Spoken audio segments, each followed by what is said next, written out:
The first time the college boy realized something was watching over him, it was not fear that touched his heart, but a strange, unexplainable warmth. Because every time he walked through the dim corridors of his old campus at dusk, when other students whispered about shadows and cursed corners, he felt protected, as if unseen eyes followed him with devotion, and unknown hands gently pushed danger away. And he did not know that somewhere between the abandoned library and the broken hostile wing lived a witch whom people once called a spirit born of betrayal and blood. Yet the moment she saw him for the first time, laughing softly under a neem tree with books clutched to his chest, something inside her ancient, broken soul changed, because he was too pure for this cruel world, too innocent, with eyes that still believed in kindness. And from that moment she loved him more than her own cursed existence. She followed him silently, watched him struggle with exams, hunger, loneliness, and when bullies mocked him or shoved him in crowded hallways, strange accidents began to happen. Lockers slamming on their own, lights bursting, cold winds choking the throats of those who dared hurt him.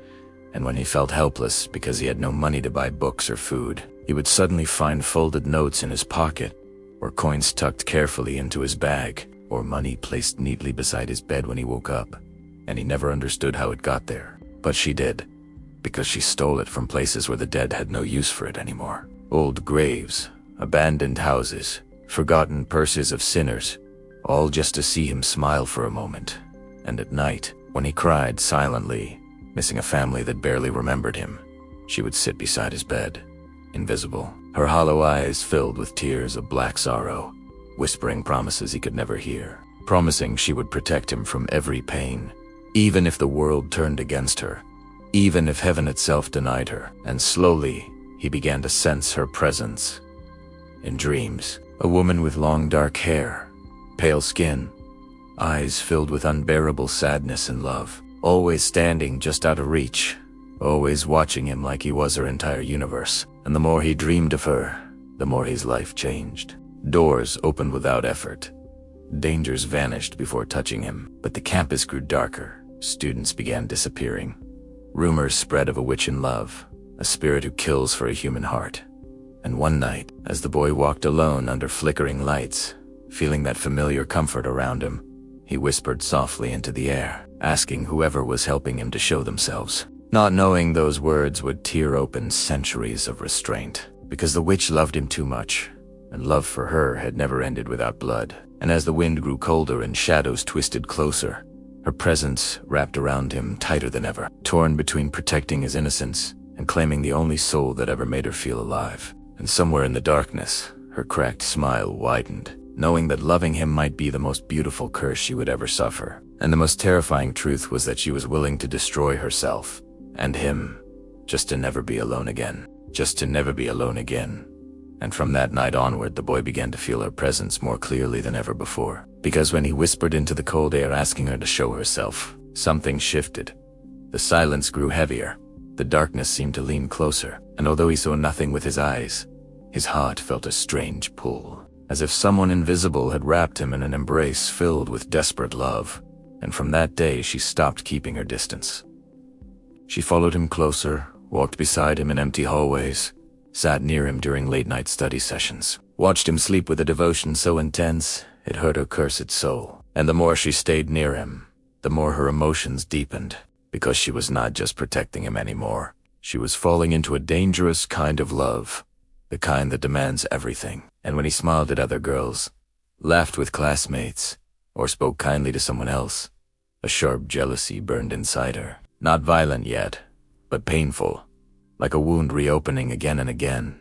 And still she controlled herself, reminding her broken heart that he was human, that he deserved a normal life. Yet every time someone mocked his simplicity or used his kindness against him, her restraint shattered, and those people began to suffer unexplained horrors, nightmares that drove them insane, shadows that followed them home, whispers calling their names at night, until they begged for mercy without knowing whom they were begging. And the boy noticed the change. He noticed how people who once troubled him now avoided him with fear in their eyes, how his path was always cleared, how luck followed him unnaturally, and sometimes, late at night, when loneliness crushed his chest, he would speak softly to the darkness, thanking whoever was helping him. And those words were enough to make her weep tears of shadow, because no one had ever thanked her before.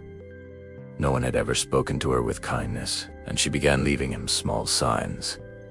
A gentle breeze brushing his hair, the faint scent of old flowers, a soft knock when no one was there, and slowly he stopped being afraid. Instead, he felt comforted, even protected, unaware that the witch was fighting a brutal war within herself, torn between letting him live freely and pulling him into her cursed eternity, because loving him was turning her human emotions alive again. And with emotions came pain, fear, and heartbreak. And she knew one terrible truth that haunted her every night, that the more she stayed close to him, the more the world of the living would demand a price, and that price would not be paid by her alone. And as days passed, the price she feared began to reveal itself in cruel, silent ways. Because the boy started changing without realizing it, his sleep grew restless, his laughter softer, his eyes often lost as if listening to someone no one else could hear. And sometimes in class he would feel a cold hand brush against his shoulder or a whisper graze his ear, calling his name with unbearable tenderness. And instead of fear, his heart responded with calm, even longing, because somewhere deep inside he felt understood for the first time in his life. And she felt that connection too, growing stronger every night, feeding on shared loneliness and unspoken affection. Yet her love was cursed, for the dead are never meant to love the living. And the balance began to break. Lights flickered whenever he felt sad. Mirrors cracked when he felt angry. And once, when a professor humiliated him publicly, the man collapsed the same night, screaming about a woman with hollow eyes standing at his bed. And the boy, hearing the news, felt a strange guilt twist inside him, though he could not explain why. And that night he begged the darkness to stop hurting people for his sake, his voice shaking, tears sliding down his face. And hearing his plea shattered her heart completely, because she realized that protecting him was slowly turning him into someone who carried invisible sins. And still, she could not leave, because the thought of losing him was worse than any punishment hell could offer. And so she chose silence, pulling her power back, letting him suffer small pains, hunger, insults, loneliness, just so his soul would remain clean. And watching him suffer was the hardest torture she had ever known. Harder than death, harder than centuries of wandering alone. And sometimes she sat beside him as he cried, wanting to wipe his tears, wanting to tell him how deeply she loved him, how every beat of her dead heart belonged to him. But she knew that if he ever truly saw her, if he ever loved her back, the world would never forgive either of them. And so she stayed hidden, loving him in shadows, breaking herself piece by piece, while fate quietly prepared a moment when love, truth, and terror would collide in a way neither of them could escape. That moment arrived on a night soaked in rain and sorrow, when the boy, exhausted by unanswered questions and an ache he could no longer name, stayed late on campus under the broken roof of the old auditorium, the same place students claimed was cursed. And as thunder rolled like an omen, he finally spoke out loud with anger instead of gratitude, demanding to know why his life felt haunted by both protection and loss. And his words pierced her like a blade, because she had never meant to hurt him, only to love him. And the storm outside answered his pain as the temperature dropped unnaturally. The lights shattered, and for the first time she let herself be seen. Not fully, but enough for truth to bleed into reality. And he felt her before he saw her, a presence heavy with sorrow and devotion.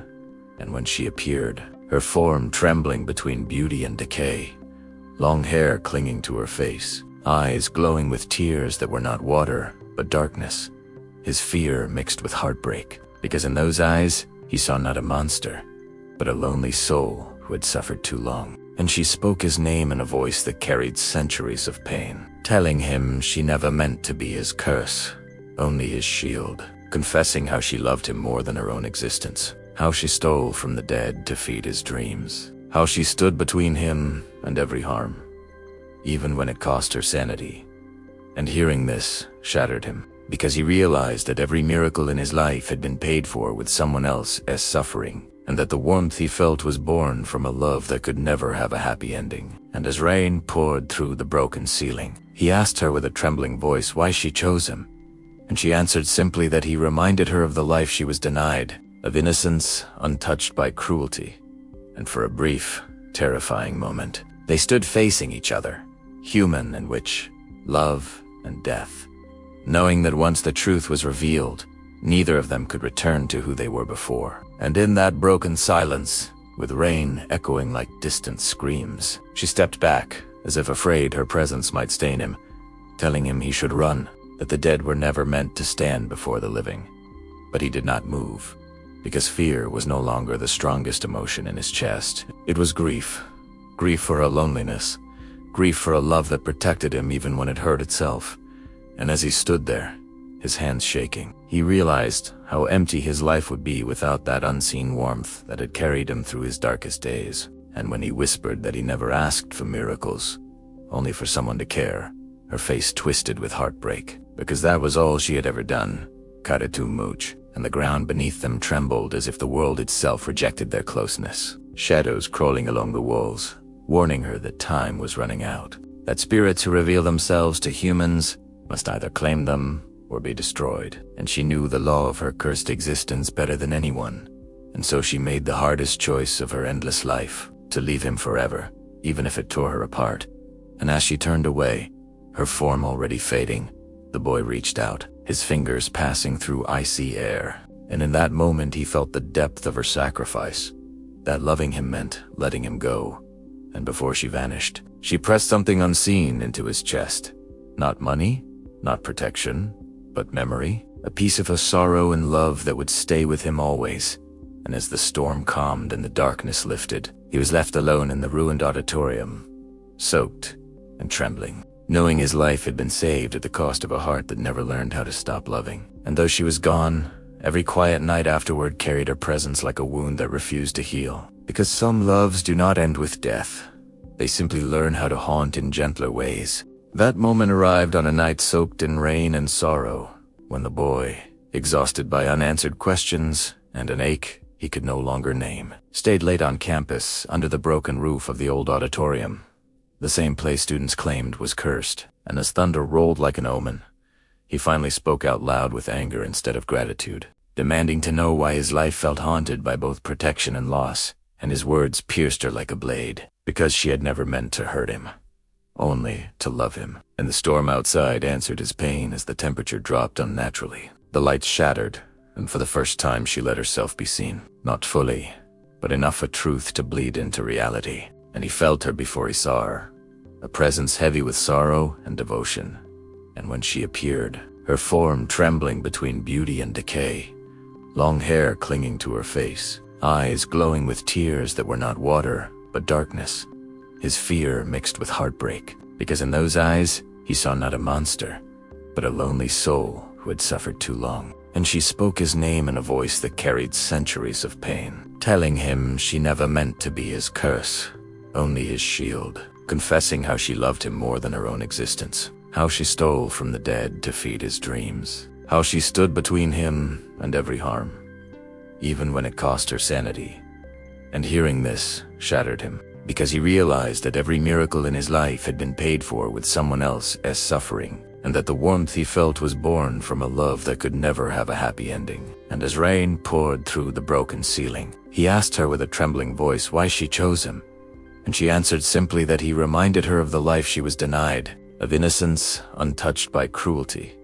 And for a brief, terrifying moment, they stood facing each other, human in which love and death, knowing that once the truth was revealed, neither of them could return to who they were before. And in that broken silence, with rain echoing like distant screams, she stepped back, as if afraid her presence might stain him, telling him he should run, that the dead were never meant to stand before the living. But he did not move, because fear was no longer the strongest emotion in his chest. It was grief. Grief for her loneliness. Grief for a love that protected him even when it hurt itself. And as he stood there, his hands shaking, he realized how empty his life would be without that unseen warmth that had carried him through his darkest days. And when he whispered that he never asked for miracles, only for someone to care, her face twisted with heartbreak, because that was all she had ever done. Karitu Mooch, and the ground beneath them trembled as if the world itself rejected their closeness. Shadows crawling along the walls, warning her that time was running out, that spirits who reveal themselves to humans must either claim them or be destroyed. And she knew the law of her cursed existence better than anyone, And so she made the hardest choice of her endless life, to leave him forever, even if it tore her apart. And as she turned away, her form already fading, the boy reached out, his fingers passing through icy air. And in that moment he felt the depth of her sacrifice, that loving him meant letting him go. And before she vanished, she pressed something unseen into his chest. Not money, not protection, but memory, a piece of a sorrow and love that would stay with him always. And as the storm calmed and the darkness lifted, he was left alone in the ruined auditorium, soaked and trembling, knowing his life had been saved at the cost of a heart that never learned how to stop loving. And though she was gone, every quiet night afterward carried her presence like a wound that refused to heal. Because some loves do not end with death. They simply learn how to haunt in gentler ways. And yet, even after she was gone, the world refused to return to normal.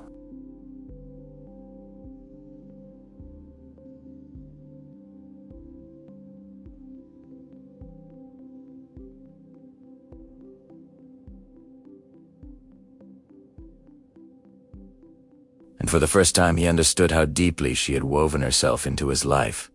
Because hunger returned, loneliness grew heavier, and people who once feared an unseen protector slowly began to circle him again, sensing that whatever guarded him was no longer there. And this realization crushed him with guilt, because her sacrifice had not freed him from pain.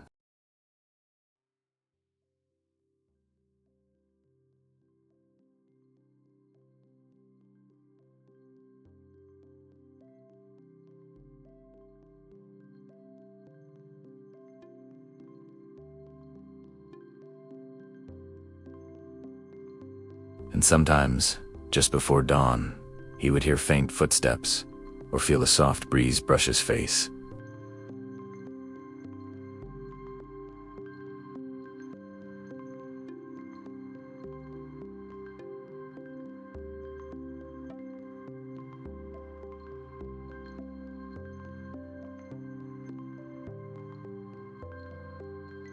Forced to watch him suffer without the power to protect him.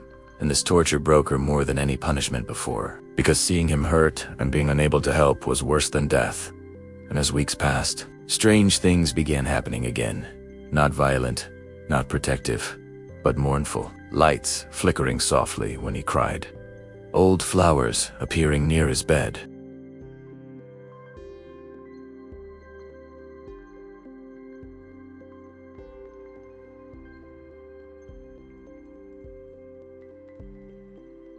Knowing that fate was pulling them back toward each other. Not through protection, not through miracles, but through pain.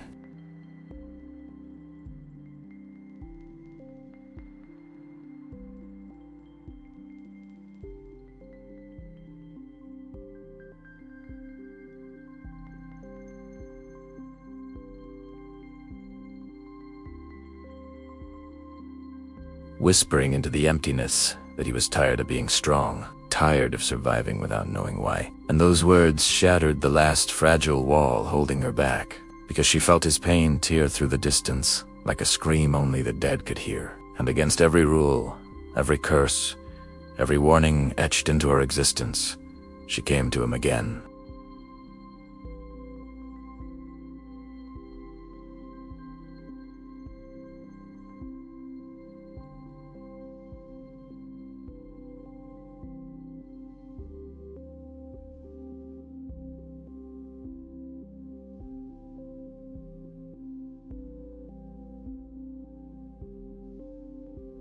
A desire not just to protect him, but to belong with him, to be seen, to be loved without hiding.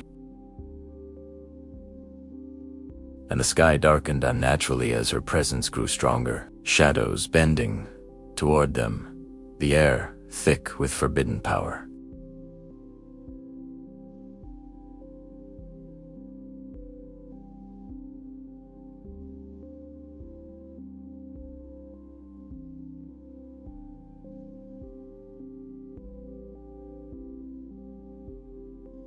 Drawn toward the only soul who had ever loved him without conditions.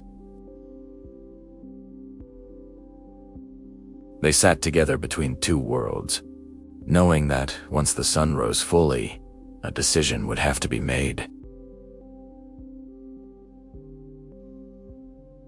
and neither of them knew which fate was more cruel. And as the first weak rays of morning struggled against the unnatural darkness around them, he felt time slipping like sand through his fingers. Because the choice she offered was not spoken with force, but with trembling honesty, and that scared him more than any threat ever could.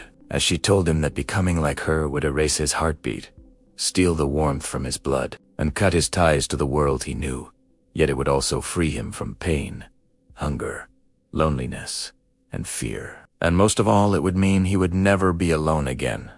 And hearing this, he closed his eyes, memories flooding his mind, of classrooms filled with noise where he always felt invisible, of nights spent hungry and forgotten, of small kindnesses that never lasted, and then memories of her unseen hands protecting him, silent sacrifices, love given without ever asking for anything in return. And his chest tightened because he realized that while the world had given him life, she had given him meaning.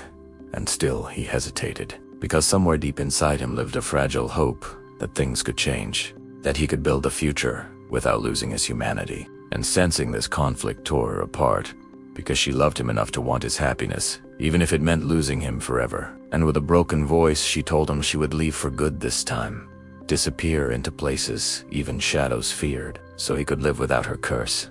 And as she began to fade once more, panic surged through him, the thought of returning to an empty life unbearable. And he reached out instinctively, grabbing at nothing but cold air, begging her not to go. And that single plea sealed something irreversible, because the bond between them reacted violently, the ground trembling, the sky groaning as if reality itself was cracking under the weight of forbidden love. And she froze, realizing that his soul was already tied to hers far more deeply than she had believed. And in that moment, both of them understood a terrifying truth, that the choice was no longer just his or hers, because fate had already started deciding for them. And fate showed its hand in the most merciless way possible, because before either of them could speak again, the world around them twisted violently, the hostile roof groaning as shadows rose like living things, drawn by the imbalance their bond had created. And she recognized them instantly as ancient wardens of the boundary between life and death, faceless shapes that fed on forbidden attachments. And fear, unlike anything she had known, surged through her, not for herself, but for him, because these entities did not punish spirits. They consumed humans who lingered too close to the dead, and she screamed for him to run, even as the air thickened and his legs refused to move, his body heavy as if the darkness itself was holding him in place. And in that chaos, she finally understood the cruel irony of her love, that by protecting him for so long, by loving him so deeply, she had marked him, made him visible to forces that would never have noticed him otherwise. And without hesitation, she placed herself between him and the encroaching void, her form tearing apart as she released power she had sworn never to use again. Memories of her own death flooding the night, screams, betrayal, fire, and the curse that had turned love into vengeance. And the boy felt it all rush through his chest like a second heart breaking inside him, his soul screaming as if it recognized her pain as its own. And he cried out her name, begging her to stop, begging her not to sacrifice herself again. But she smiled at him through the nair, form a smile full of unbearable tenderness, telling him that loving him had been the only beautiful thing in her cursed existence, and that even if she vanished completely, it would be worth it if he lived. And as the wardens recoiled from her burning essence, she poured everything she was into pushing them back, knowing that when the darkness finally settled, there would be nothing left of her but echoes. And as the sky began to lighten and the shadows screamed themselves into silence, he collapsed to his knees, clutching his chest as the bond snapped violently, leaving behind a pain so deep it felt like half his soul had been torn away. And when the sun finally rose fully, the roof was quiet, empty, and she was gone. Not even a whisper remaining, only the haunting certainty that something sacred and terrible had just been lost.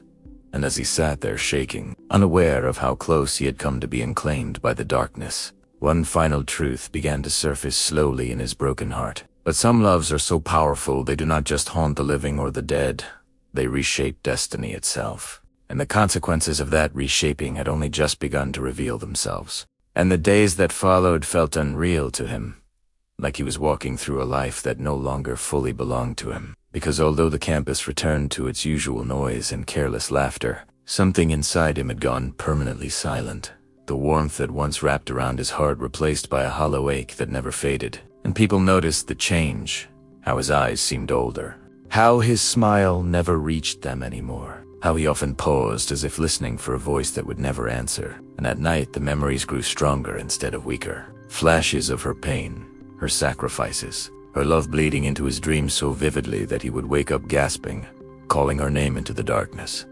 And sometimes, just for a second, he felt it again, that familiar cold comfort brushing his skin, not protection, not power, but sorrow, as if whatever remained of her was scattered across the world, bound to him through memory alone.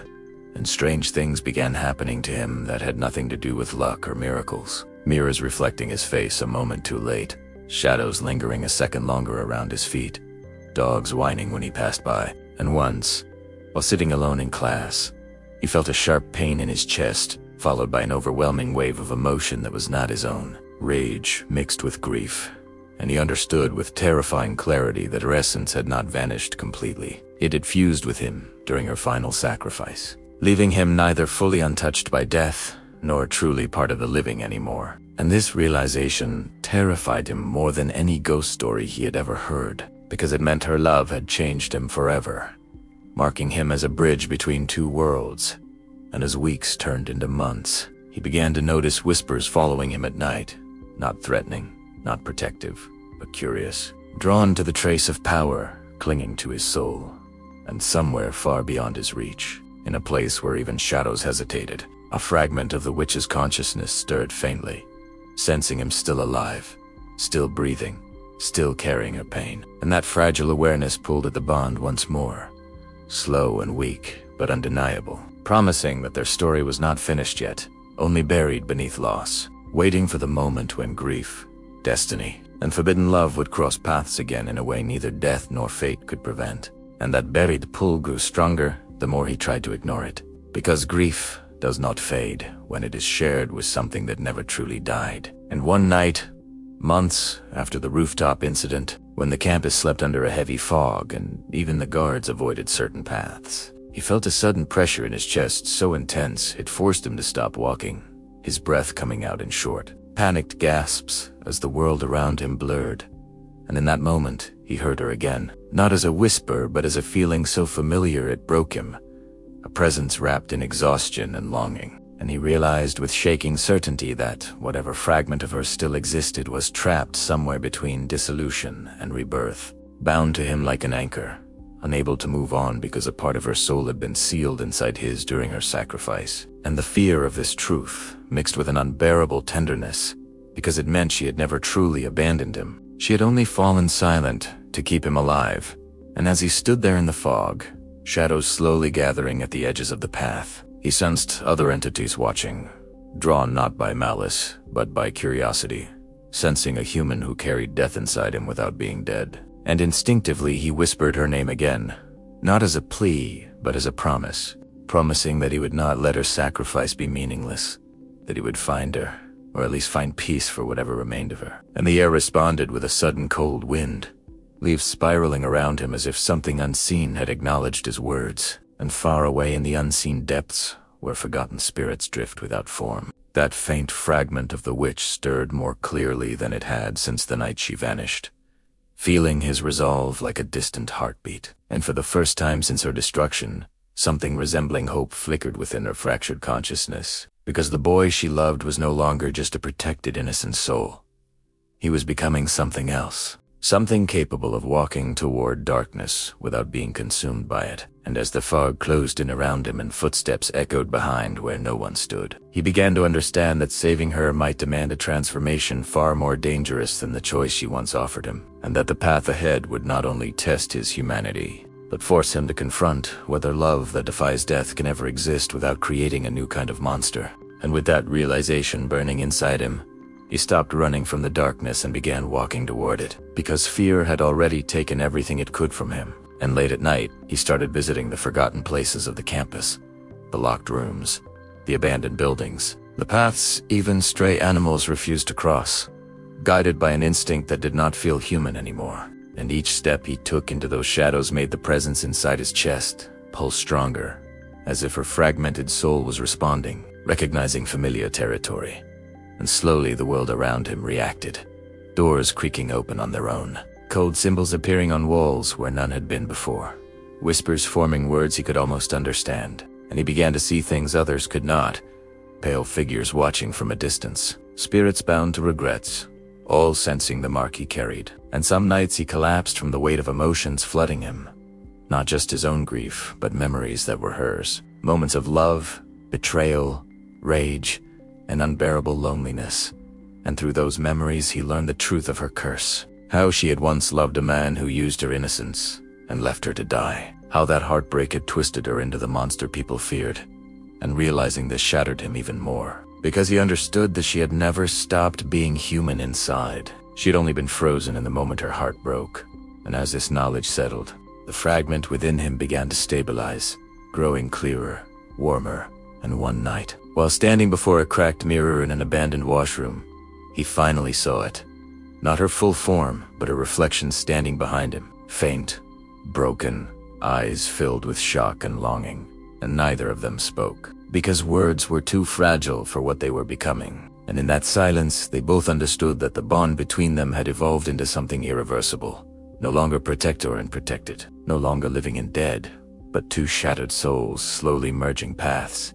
And somewhere beyond that mirror, deeper forces stirred, sensing that a boundary meant to stay broken was slowly being stitched back together through love, grief, and obsession. And whatever would emerge from that union would not be entirely human, nor entirely spirit, but something the world had never learned how to forgive. And as that unforgiving truth settled into his bones, he felt the line between fear and acceptance dissolve completely. Because when he looked into the cracked mirror and saw her faint reflection trembling behind him, he did not step away. Instead, he leaned closer, his breath fogging the glass as if acknowledging her existence anchored him to reality. And she reacted with visible pain and longing, her form flickering like a dying flame, as if being seen was both healing and destroying her at the same time.